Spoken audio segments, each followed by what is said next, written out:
Hello everyone, in today's video I'll show you how to update your marital status in CRA My Account.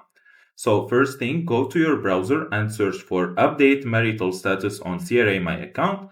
Then open this first website from canada.ca. They will take you to this page.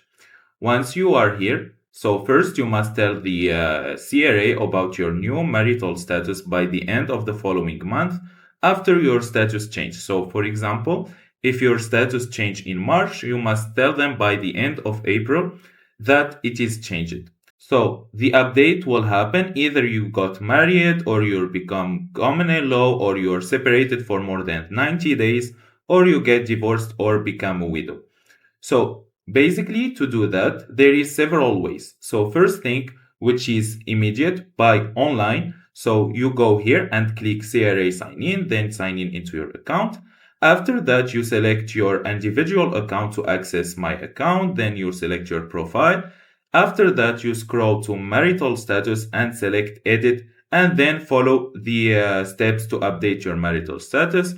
Also, you can do that by phone, by calling them, or by sending an email or on your tax return.